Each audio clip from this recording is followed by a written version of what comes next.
स्थितः स कमलोद्भवस्तव हि नाभिपङ्केरुहे कुतस्विदिदमम्बुदा उदितमित्यनालोकयन् तदीक्षणकुतूहलाद् प्रतिदिशं विवृत्ताननश्चतुर्वदनदामगाद्विकसदष्ट दृष्ट्यम्बुजाम् स्थितः सः कमलोद्भवः कमल उद्भवः तव हि नाभि पङ्केरुहे कुतस्विद् इदम् अम्बुदौ उदितम् इति अनालोकयन् तदीक्षण कुतूहलाद् प्रतिदिशं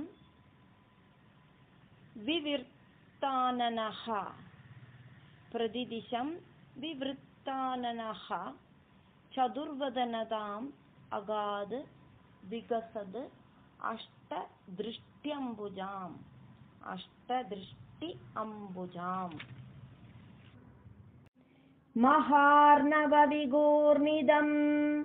कमलमेव तत्केवलं विलोक्य तदुभाषयं तव तनुं तु नालोकयन्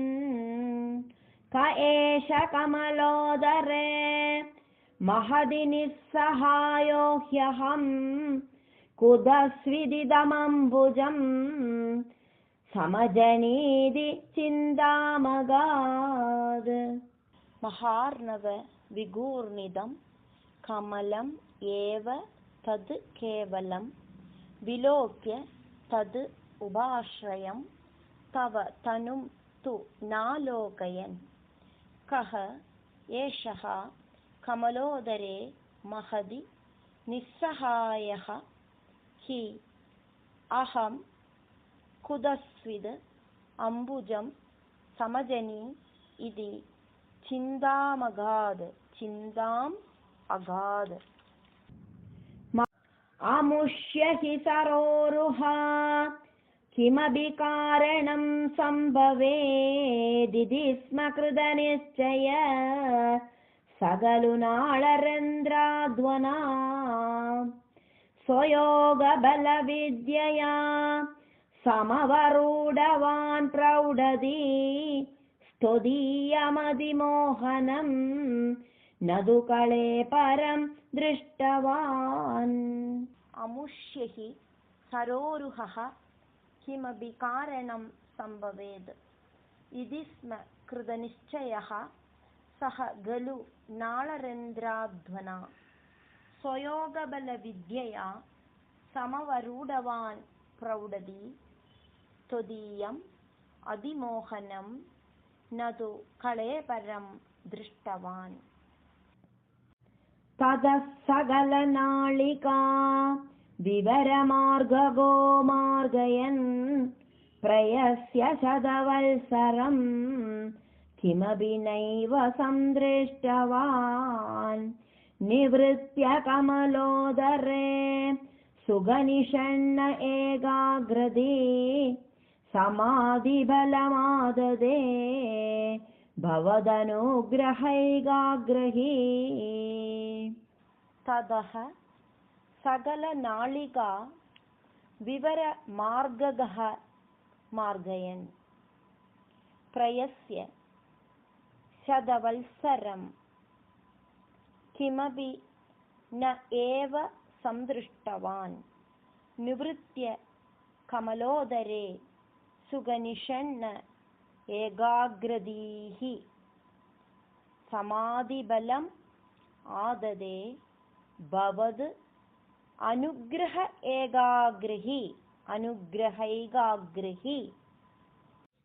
शतेन परिवत्सरैर्दृढसमाधिबन्धोल्लसत् प्रबोधविशदीकृत सगलुपत्मिनी सम्भवा अदृष्टचरमल्बुदं तव हि रूपमन्तर्दृशा व्यजष्टपरितुष्टधीर् भुजगभोगभागाश्रयं शतेन परिवत्सरैः दृढसमाधिबन्धोल्लसद् प्रबोध विशदीकृतः सः गलु पत्मिनी सम्भवः शतेन परिवत्सरैर्दृढसमाधिबन्धोल्लसत् प्रबोध विशदीकृत सगलु पत्मिनी सम्भव अदृष्टचरम् अल्बुदं तव हि रूपम् अन्तर्दृशाः व्यजष्ट परितुष्टदीः भुजग भोग भाग आश्रयम् किरीटमकुटोलसत् खड्गहारकेयूरयो मणिस्फुरितमेखलम् सुपरिवीतपीताम्बरम् कलाय कुसुमप्रभम् गलदलोल्लसत्कौस्तुभम् वपुस्तदै भावये कमलजन्मने दर्शितम् किरीट मकुटोल्लसद् खड्गहार केयूरयुङ्क् मणिस्फुरितमेखलं सुपरिवीतपीताम्बरं कलाय कुसुमप्रभं गलतलोल्लसद् कौस्तुभं वपुः तद् अयि भावये कमलजन्मने दर्शितम् श्रुतिप्रगरदर्शित प्रचुरवैभवा श्रीपदे हरे जय जय प्रभो पदमुपैषिदिष्ट्यादृशो कुरुष्व धियमाशु मे भुवननिर्मितौ कर्मडामिति द्रुहिणवर्णित स्वगुणबंहिमा पाहि माम् श्रुतिप्रगरदर्शित प्रचुरवैभव श्रीपते हरे जय जय प्रभो पदम् उपैषि दिष्ट्या दृशोः कुरुष्व धियम् आशु मे भुवननिर्मितौ कर्मढा इति द्रुहिणवर्णित स्वगुण बंहिमा पाहि माम्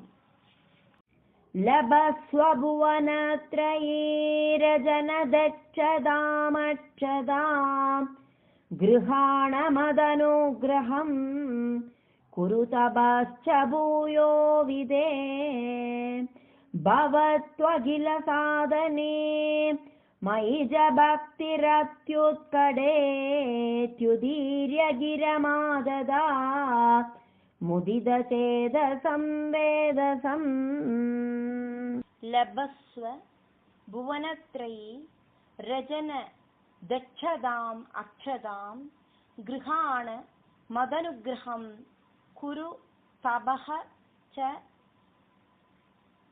भूयः विदे भवतु अखिलसाधनी मयि च भक्तिः अत्युत्कटे इति उदीर्य गिरम् आदध मुदितचेतसं वेदसम् शतं कृततपास्तदा सकलु दिव्यसंवत्सरानवाप्य च तपोबलं मदिबलं च पूर्वादिकम् उदीच्य किल कम्बितं पयसि पङ्कजं वायुना भवद्बलविजृम्भित पवनपादसीपीतवान् शतं कृततपाः ततः सः गलु दिव्यसंवत्सरान् अवाप्य च तपोबलं मदिबलं च पूर्वादिकम् उदीच्य किल कम्पितं पयसि पङ्कजं वायुना भवद् बलविजृम्भितः पवनपादसी पीतवान्। तवैव कृपया पुनः सरसिजेन तेनैव सा प्रकल्प्य भुवनत्रये प्रववृदे प्रजानिर्मितौ तदाविधकृपाभरो गुरुमरुत्पुराधीश्वरा त्वमाशु परिपाहि मां गुरुदयोच्चिदैरीच्चिदैः। तव एव कृपया पुनः सरसिजेन तेन एव सह प्रगल्प्य भुवनत्रयीं प्रववृदे प्रजानिर्मितौ